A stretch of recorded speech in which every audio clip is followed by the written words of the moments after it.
Not sure if Euro NCAP and IIHS have been working together, but it seems like their crash test results were in sync.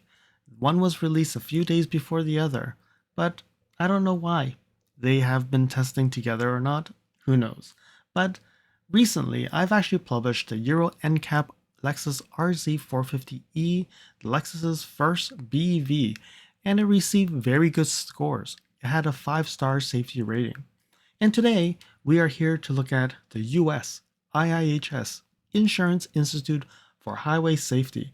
It's a non-profit organization that tests vehicles and raises the bar to ensure vehicle safety. As a summary, the Lexus RZ 450e got a similar result in comparison to the Euro NCAP results, and it was awarded the 2023 Top Safety Pick Plus. It is actually a lot harder to get the Pick Plus designation, as, like the Euro NCAP, they have continued to raise the bar. In this video, I will be going into the details, looking at IIHS results, and then see why they got the 2023 Top Safety Pick Plus. The 2023 Lexus RZ 4-door SUV is the 2023 Top Safety Pick Plus.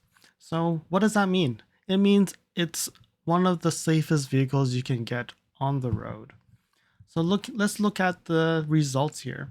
So based on the crashworthiness, the small overlap front, passenger side, the original test, and the side updated test all receive good marks. The headlights is acceptable, so we need to look into that a little bit more. Then you look at the front crash prevention, vehicle to pedestrian during the day, and front crash prevention, vehicle to pedestrian at nighttime. It received 3 bars, which is superior. Then we look at the child seats. It also got a good plus. So you can see here, good is the highest ranking, and red, poor, or marginal is not something that you want. Alright, so then we look into here and it gives you a little bit more information about the tests. So you can see here, applies to 2023 models, and it's brand new model year. Overall evaluation is good. Structure and safety of the cage is also good. Driver injury measures, everything is good from neck, chest, hip, and lower leg. And then the only thing here you see is that it has acceptable, and we'll have to look at the details of the crash.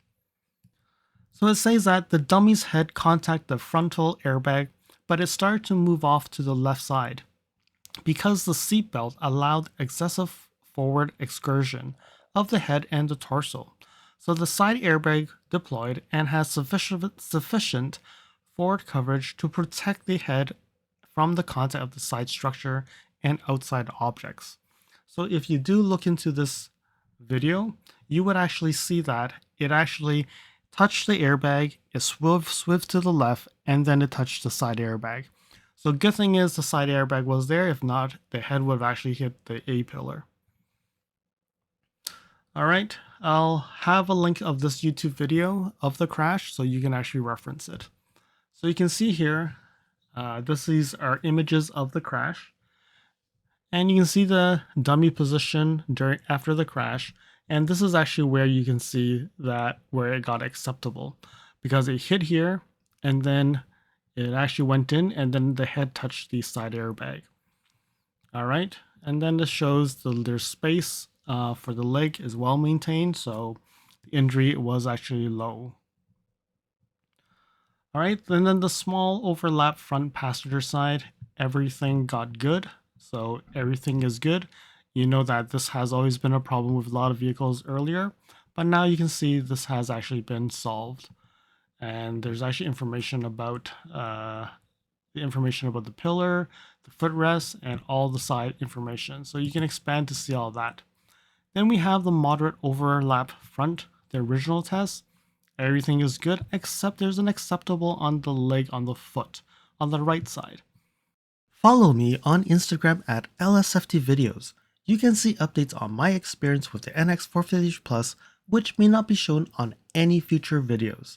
You can also reach out to me via direct messaging if you have any questions on your Lexus. If you like this video, you can provide me feedback in the comments below, like this video and share it with your friends. This definitely will help me with the YouTube algorithms.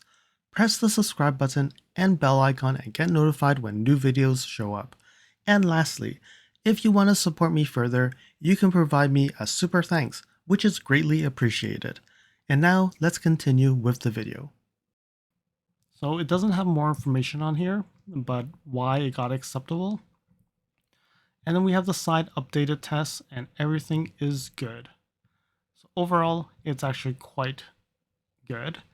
And then you can see here the front crash prevention, the vehicle to pedestrian daytime superior. So this is good. Kudos to the Lexus Safety System 3.0. So you can see the NX, the RX all have this. So this is not a surprise that it will continue to get good, actually superior. Then at night, also superior, and it explains about the speeds they use with high beams, low beams. So very good. So here we have the headlights. So there's only one headlight, which is the LED projector. There's no curve adaptive, high beam assist, yes, and overall rating is acceptable. So you can see here the low beams actually shine on the right side a lot better than on the left side. And then you can see the low beams is still on the right side more than the left side, and then the high beams will go further along. Okay. I don't know if this is because they don't want to shine the vehicle on the other side, so that's why the left side is more weaker. Really don't know why. And then the child seat anchors got a good plus because there's actually an extra latch position. So you can see here 1, 2, and 3, and it can actually leverage the 2 on the 1 and the 3. So the 2023 Lexus RZ received the 2023 Top Safety Pick Plus, and it gets harder to get the Top Safety Pick Plus because every year they continue to upgrade that bar. And you can see now the bar has risen even further, but then we also still see a Top Safety Pick Plus. So this is an extremely safe vehicle, even though it's a battery electric vehicle, but you can see when the crash hits, the battery underneath the vehicle doesn't even get crushed into it. So we can see a very good designed vehicle, really concerned about the safety of it, and they've actually achieved a very good mark. One thing that I would say is a little bit unfortunate is the headlights. I would assume that their headlights would be a little bit better, but I think because they've made headlights so slim nowadays, it gets a little bit harder to actually get bright enough. But overall, the high beams did do a good job to compensate. And I would say overall, the Lexus Safety System 3.0 really helps out on these top safety picks. Thank you for watching. If you liked this video, please comment, like, share this video, and if you want to see more videos like this, you can subscribe to my channel and press that bell icon to get notified when new videos are posted. And if you'd like to support this channel, you can provide me a super thanks. And until next time, cheers.